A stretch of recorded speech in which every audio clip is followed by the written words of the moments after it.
I think I need to explain myself a little bit further as my audience is growing, and it's growing rapidly now. I'm suggesting that you buy some very pricey stocks. I'm suggesting you buy the big nine, and that is IBM, Microsoft, Apple, Amazon, Facebook, and Google, the big six. I'm suggesting you kind of stay away from the other three in China. And they're pricey. They're very expensive. And I've gotten some questions. Don't you know anything about valuation? These stocks are way overpriced, and you're leading people down the wrong path. And I think when you were dealing with General Motors and Ford and GE and companies like that, manufacturing companies, I think those valuation rules that you used in the past, price to earnings ratio, were good. But we're not living in that world anymore. We're living in a world of rapid change, of convergence of technology, of technology pushing us into stratospheres we've never been. I've even proposed that the amount of change that's going to happen in the next 10 years is going to be equivalent to the amount of change that has happened in the preceding 100 years. Our world's going to change that much. And so we need to identify those companies that are going to take us there and are going to change the way we live. Again, I want to emphasize, I buy every stock based upon every long-term holding. It's a company that is going to change the way I live. And I think these companies are going to change the way I live. And I want to speak to some specific ones. Let's talk about Google. I own Google.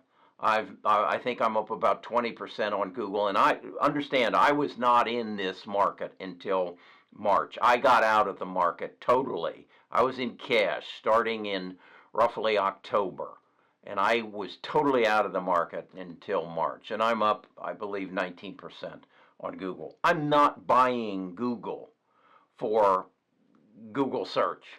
I'm buying Google for Waymo, because I believe they are not in the same category as Tesla. They're not making a driver unassisted car. They're making driverless cars. I believe that I will live to see the day that a vehicle with no driver will show up in my driveway and take me to where I want to go. And I believe it will require a mapping of the city, and it will require the system that Google uses. I think it's called Lamar, and it's a laser sensed, and I believe Google will do that. So I value Google not on its current $1,000 price tag. I value on what I think it's going to be worth 3 years from now, and that's $3,000. So that's why I buy Google. Uber. I own Uber. I think Uber's up 3% today.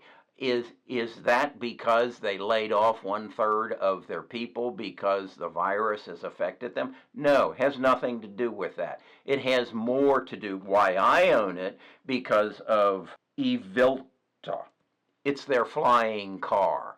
They believe that I will be picked up by a driverless car and taken to a place downtown, and I will get in a flying car and fly to Atlanta at somewhere in the neighborhood of 150 miles an hour. They believe that. I believe they're right. I believe we're going to step into the age of the Jetsons. So, why do I believe that?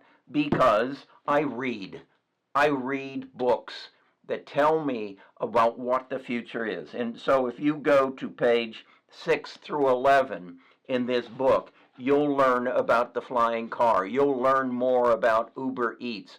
You'll learn about autonomous automobiles. So you're not valuing Uber based on the fact that there are people saying now, as a result of this virus, I'm not going to get in a ride-sharing car. Folks, that's going to be taken care of.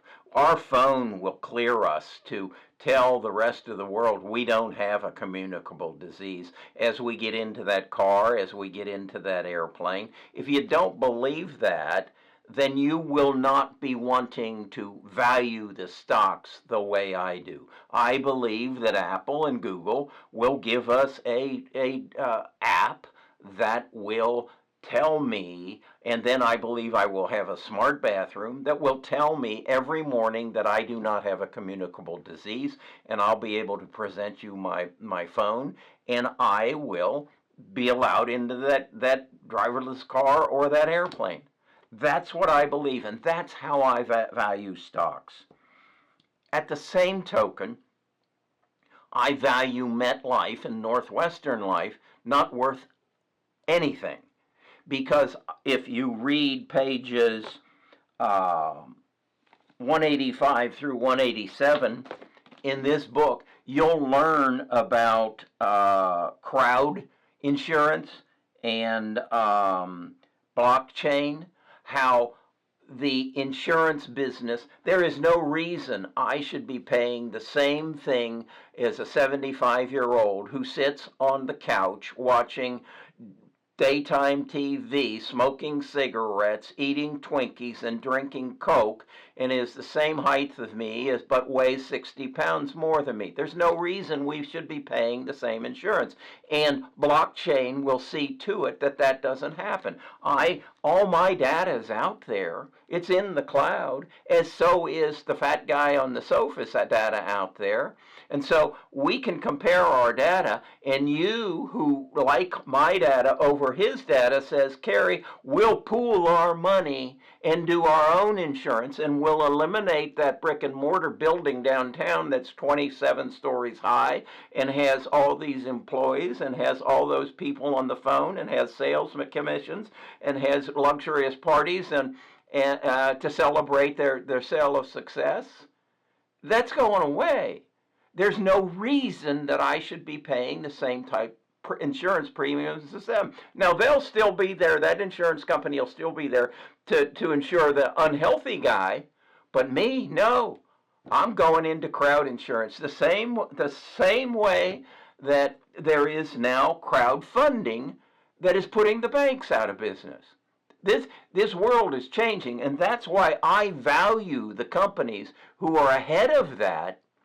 And it's all right here on pages 185 through 187. All you got to do is read it, and then you'll understand why I value the company side. Why is Facebook up 6% today?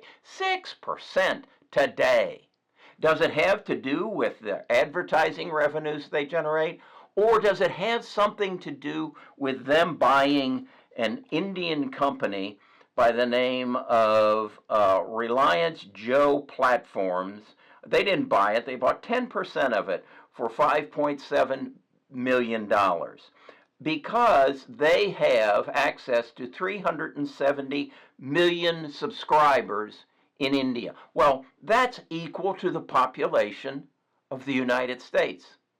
India has a total population of, I believe, 1.2 billion people, compared to our 300 million. So that's why I value Facebook, not for whatever it's selling, $200, $300 a share. I value it at $1,000 a share because they are taking their revenues and buying companies and expanding them. It's all in this book. All you've got to do is read this book and you'll understand how I value companies. Then let's talk about Disney. Why do I own Disney? Because I think they're a good company that is undervalued.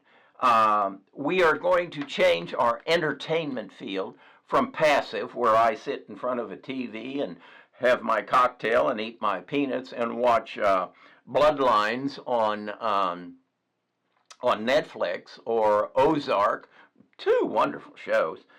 I'm going to be active. I'm going to have a pair of Oculus goggles, which is owned by Facebook, and I'm going to be active, an active part of that entertainment. I'm going to, when that's done, I'm going to go over and get on a device with my Oculus goggles, and I'm going to go skiing. Who owns them? Facebook. So that's why Facebook is up 6%. That's why those of you who are saying this is craziness, Gary, and you're ignorant as to how to value companies. First of all, let me discard that. I'm a retired financial advisor. I have a CFP, that's a certified financial advisor, or certified financial planner. I have a CHSC, a chartered financial certificate. What is it? It's over there on the wall. And then I have a CLU, which is a chartered life underwriter, and I have a Series 7 license. The only thing I don't have is a financial analyst. So no, I'm not ignorant to valuations. What I am is informed, and I want to share something with you. I believe that when most of you graduated from the highest level of education that you've received, you stopped reading nonfiction books. You stopped reading books like this, books like this, books like this, books. This is one you ought to watch, The Generation of Psychopaths. This is all about the baby boomers. This is about the growth of artificial intelligence in China. This is Harry Dent's prediction that in 2016 the whole financial industry would collapse as a result of the retirement of the baby boomers. This is bold. This is a book I'm going to reread because it's written by the same people that wrote The Future is Faster Than You Think. My point is, if you don't read, if you aren't reading a book a month, nonfiction, about the stock markets, so that you can understand how I'm valuing stocks, then you're the one that's ignorant. There is so much information available to you to make you smarter, and you refuse to do it. So get out and read something. The other thing that I think is important, and I hate to say this, but Warren Buffett is 10 years, maybe 12 years older than me. And Warren, you once said that you don't buy companies that you don't understand. And I think that's evident of a lot of you. You need to understand them. I want you to do something for me. I don't understand Bitcoin. I'm sitting here and I'm watching this country scream for dollars, that we need dollars to survive this pandemic. I've yet to hear anybody say, send me a Bitcoin. Send me Bitcoin so I can pay my mortgage. Send me Bitcoin so I can put food on the table. Maybe I'm ignorant on that. So I'm asking you, if you know a perfect book for me to read to come to understand Bitcoin, please put it in the comments, and I'll read it, and I'll understand it, and I'll come back and tell you if I'm converted. I've been converted to Tesla, so I can be converted to Bitcoin. That's how I value stocks. I think if you take nothing away from this video, take away that you need to be reading, and you need to be filling your mind with nonfiction books, and you need to come to understand how the world has worked in the past, but more importantly, how it's going to work in the future. That's why Facebook is up 7% today.